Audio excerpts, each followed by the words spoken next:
Welcome to another episode of Questions with Queens. I am your host, Hazel Grace Lancaster, and today our special guest is Queen Elizabeth I. We are going to discuss her feelings on women's rights as they relate to the recent outbreak of the Zika virus.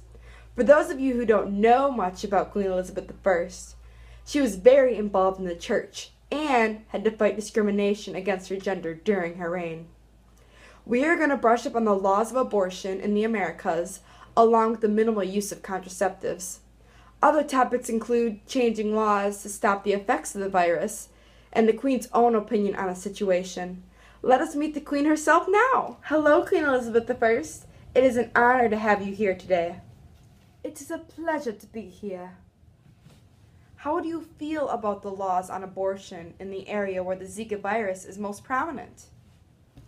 I do know that in one of the countries, El Salvador, abortion is illegal no matter what the circumstances.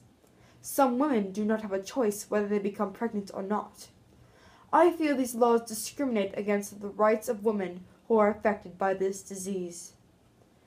Those women should have a choice because women are no less than men. We are just as strong and as intelligent as they are.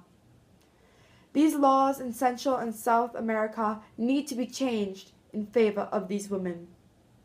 However, on my religious side of things, I would have to agree with the present laws.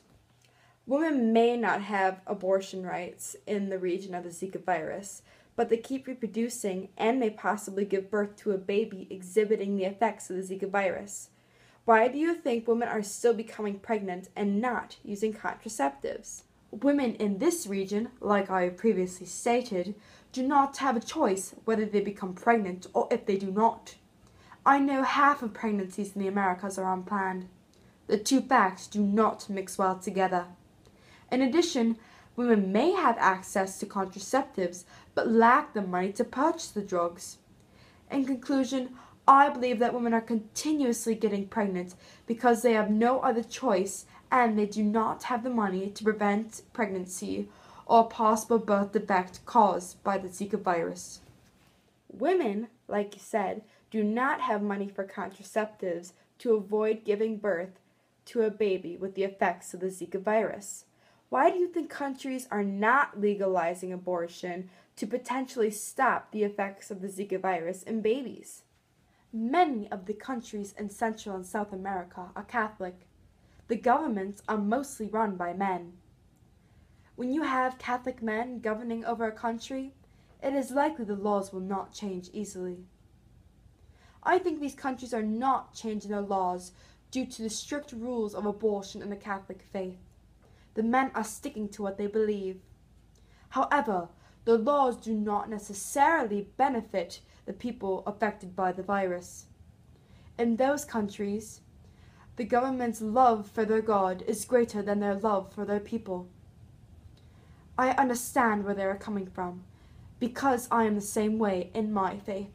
You just said you understand where the countries in the Americas are coming from.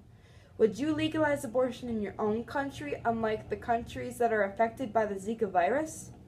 I do believe that women should have more options with abortion if it means they get equal rights. However, my religious beliefs changed my opinion. I was brought up in the Protestant faith. We believe abortion is murder. I think legalizing abortion in the area of the Zika virus would give women more freedom with what they want to do. Although I believe women should be respected and given choices, I personally believe abortion is wrong because what I believe in is against it. If it were my country, even though I love my people, I would not change the laws because I love my God more. Thank you very much for giving some insight on this controversial issue with the Zika virus. Thank you for having me. It was an honor to have Queen Elizabeth I here with me today to share some of her knowledge on the Zika virus subject. She spoke about the strict abortion laws in Central and South American countries. Not only did she provide in-depth information on the abortion laws, the Queen gave a powerful answer to the insignificant use of contraceptives in the region.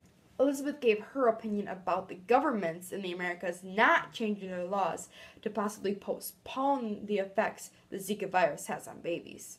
In addition to her impactful answers on the previous questions, the former queen voiced her own opinion on abortion with pregnant women affected by the virus. Altogether, she gave us clear answers to shed some light on the issue with women and the Zika virus. Thanks for watching another episode of Questions with Queens.